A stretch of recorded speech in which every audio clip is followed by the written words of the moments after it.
midi à 9h30, 11h sur Europe 1 avec Thomas Hill et vos invités ce matin, Thomas. Et deux personnes particulièrement essoufflées qui viennent d'entrer dans ce studio. Cindy Fabre qui dirige le concours Miss France. Bonjour Cindy. Et Angélique Angarny-Philopon. Bonjour Angélique. Bonjour chers auditeurs. Une jeune fille dont la vie a totalement basculé depuis samedi soir. Miss France 2025 est et restera Par les escaliers. Miss Martinique. Bravo! Magnifique, magnifique. Toujours autant d'émotions. Il doit y avoir tellement de choses qui vous passent par la tête à ce moment-là, Angélique. Et il y a du bonheur évidemment, mais est-ce que c'est un petit peu effrayant aussi? Non, vraiment pas. Je plonge dans l'inconnu, mais pour une fois, je suis pas effrayée. Bizarre. Vous êtes heureuse? Oui, je suis très heureuse. Est-ce que vous avez eu le temps de dormir un petit peu? Oui, j'ai fait une bonne nuit de 6 heures cette nuit. Je suis en pleine forme. Vraiment. 6 heures, c'est pas non plus bon. Non, mais vous savez, je suis hôtesse de l'air, j'ai l'habitude de pas trop dormir. Ah ouais, c'est ça, vous êtes entraînée. Horaire et tout ça, y a pas de problème. Exactement, je gère. On sent quand on regarde les images que vous en revenez pas quand même sur le moment. Vous y croyez pas en fait. Non, vraiment pas. Mais même encore à l'heure où je vous parle, je n'y crois pas. C'est vrai qu'il a fallu vous pincer? Oui, je lui dis tout le temps. Je tends mon bras et c'est un message vous qui qu'elle me pince. Je la pince toute la journée. Gentiment, bien sûr. Pour la Mais c'est vrai que quand on regarde à minuit 47 la cérémonie, on est persuadé dans vos yeux que c'est Nord-Pas-de-Calais qui va gagner. Exactement. Et je lui disais, tu vas être la petite poupée des Français, ils vont t'adorer, tu vas voir. Et elle me disait, non, c'est toi. T'as du mérite, tu vas gagner, tu verras et tout. Je dis mais non, regarde et tout. Parce qu'il y a ce plan qui dure très très longtemps, où il y a une caméra qui vous tourne autour pendant 2 minutes. Ressenti 1 heure. Ça doit être terrible, ça. Et où vous devez, et vous meublez un peu quelque part. Donc vous vous parlez mutuellement sans qu'on entende. Vous vous dites des gentilles choses. Voilà, parce que moi je les ai vraiment toutes adorées. Forcément, j'étais la plus âgée, donc rapidement j'ai eu la figure de grande sœur. Au début on m'appelait Tati, après on m'appelait maman. J'ai un peu refusé puisque je voulais pas être leur maman. C'est pas mon rôle, mais grande sœur j'ai accepté avec plaisir. Et c'est vrai qu'on tarissait pas d'éloges à nos sujets l'une et l'autre. Et puis voilà, c'est parti. Vous confirmez, Cindy Fabre, que c'était un bon cru, qu'elles se sont bien entendues aussi pendant la préparation, parce que je sais que c'est pas le cas tous les ans. Il n'y a pas toujours une entente formidable, c'est normal, il y a un peu de compétition aussi. Il y a de la compétition, et puis vous le savez, si demain vous passez 30 jours avec des personnes que vous connaissez pas, automatiquement il y a des différences de caractère, il y a aussi l'enjeu de la couronne. Mais la magie de Miss France, c'est qu'à un moment donné, il n'y a plus d'âge. Il y a juste une aventure et tous les jours en fait est un jour nouveau et Angélique en est la preuve, c'est-à-dire que de 34 ans qu'on est une femme de 34 ans ou de 18 ans, elles font les mêmes activités, donc elles ont des activités communes, des journées communes et ça lie automatiquement. On a vu quelque chose pour la première fois qu'on avait rarement vu dans l'élection Miss France, un peu comme une équipe collective, comme une équipe de foot. Toutes les Miss se sont jetées sur vous au dépens de Sylvie Vartan, qui a failli y avoir un petit accident. On a failli exactement, je l'ai rattrapé au vol parce que sinon il a failli y avoir une grosse cascade de Sylvie Vartan. C'est très rare ça que ça se déroule comme ça à Miss France. Je sais pas. En fait, il y avait un côté grande sœur peut-être. Oui, aussi. voilà. Vous savez, quand j'ai remporté l'élection de Miss Martinique, mon comité m'a préparé en amont, etc. On n'a pas eu beaucoup de choses à faire, mais on s'est bien préparé. Et ils m'ont dit surtout quand tu pars à Miss France, reste toi-même. Reste toi-même. Et moi, je me disais, mais c'est quoi cette notion de rester soi-même? Parce que je sais pas faire autre chose. Du coup, pendant les 1 mois de préparation, du 14 novembre au 14 décembre, je n'ai fait que être moi-même. Et avec les filles, je les encourageais dans tout ce qu'elles faisaient. Quand elles étaient assises un peu trop longtemps par terre, j'allais les voir. Dès qu'il y en avait une qui pleurait, j'allais les voir. Mais je suis comme ça. C'est juste, y a rien d'extraordinaire pour moi de juste être soi-même. C'est bien, c'est comme ça qu'il faut faire. Et c'est aussi une première pour la Martinique. Là aussi, c'est une fierté. Vous êtes retourné depuis peu, en fait, en Martinique, parce que votre vie, elle s'est plutôt passée là, proche d'ici, en fait, en Ile-de-France. C'est ça. J'ai grandi dans le 95, je suis née dans le 78 à Sartrouville, et j'ai grandi dans une petite bourgade du 95 qui s'appelle Vauréal. Et puis j'ai passé une enfance absolument extraordinaire. Et puis après 32 ans sur Paris, je me suis un petit peu fatiguée. J'ai eu besoin de changement. Et il y a 2 ans, j'ai été recrutée par la compagnie aérienne pour laquelle je travaillais pour être basée aux Antilles. Et j'ai eu un déclic en 2022 d'aller m'installer là-bas. Et puis j'ai voulu que tout soit très bien fait. Et puis voilà, dans la continuité, tout s'est très bien passé. Et ça s'est joué en finale entre vous et Miss Nord-Pas-de-Calais. Ça s'est joué vraiment à très très peu de choses. Et on va en parler dans un instant sur Europe 1. Europe 1. 9h30, 11h, Culture Média. Thomas Hill. Vous écoutez Culture Média 9h30, 11h avec Thomas Hill et Miss France 2025 ce matin qui est avec nous. Ainsi que Cindy Fabre qui dirige ce comité Miss France, c'est comme ça qu'on dit Exactement, le concours Miss France. Le concours Miss France. Merci d'être avec nous toutes les deux. Je le disais avant le journal que ça s'est joué vraiment à pas grand-chose en finale, ce concours entre vous et Miss Nord-Pas-de-Calais. Alors vous avez eu plus de points de la part du jury, elle en a eu un petit peu plus de la part du public. Est-ce que ça vous a déçu de découvrir le détail de ces résultats ou vous vous êtes dit ça n'a aucune importance? Non, au contraire, j'aime à savoir aussi pourquoi les gens ont voté, est-ce qu'ils ont vraiment aimé.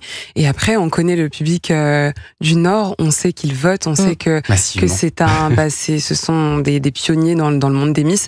Donc je ne suis absolument pas surprise. Et on sait aussi que les Antilles votent beaucoup. Parce qu'avant de faire le concours, je ne savais pas que c'était autant plébiscité en Martinique, mais croyez-moi que depuis que je suis élue, oui. Ah bah là vous êtes reine, hein, vous savez quand vous allez retourner en Martinique, ça va être la folie. J'espère que vous serez là parce que ça va être la folie. Ça va être extraordinaire. Ça. Si vous avez besoin qu'on vous accompagne, on peut venir. C'est vrai ce qu'elle dit, Cindy Fabre, c'est le cas chaque année en Martinique, on vote énormément. Chaque année, dans les dom-toms en général, c'est vrai que là, la particularité, c'est que dans le top 5, on avait Guadeloupe et Martinique.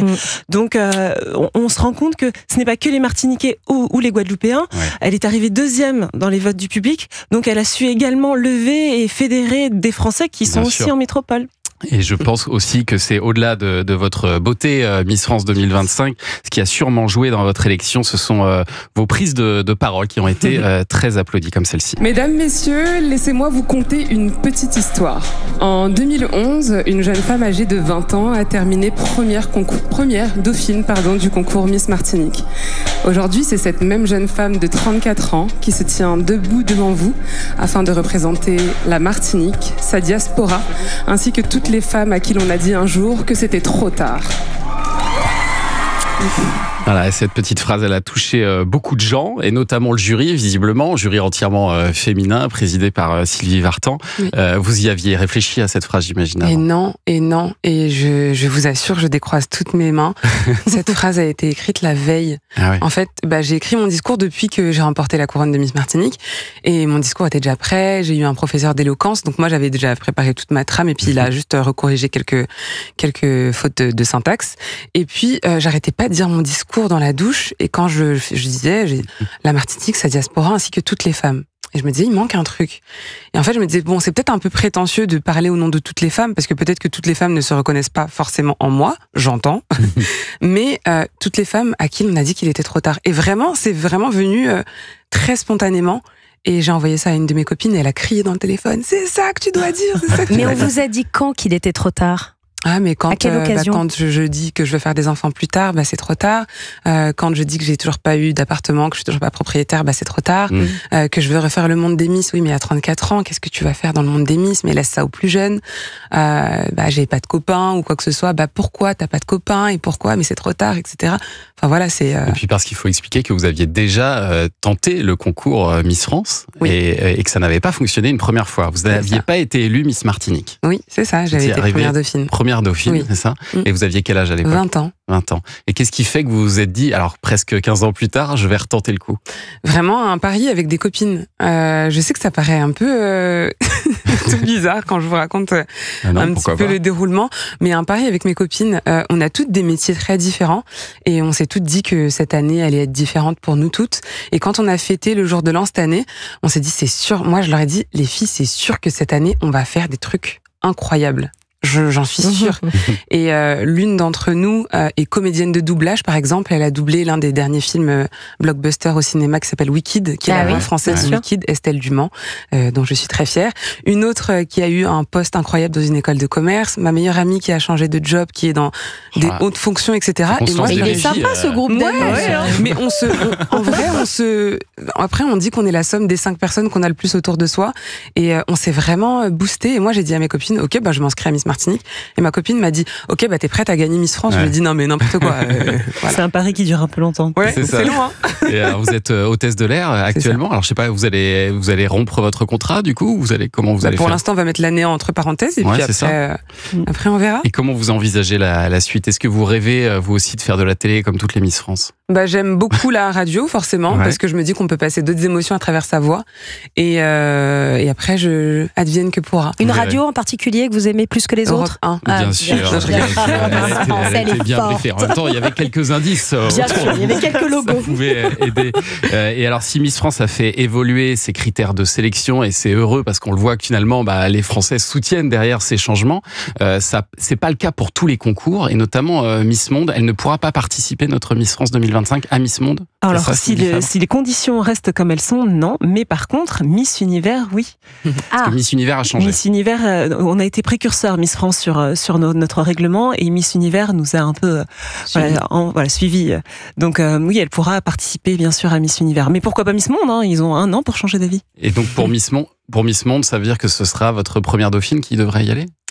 Si c'est pas forcément défini. Ça peut être aussi une ancienne Miss France. Ça peut être Indira Ampio par exemple. Ça pourrait être Gilles. Donc, ça pourrait être vous?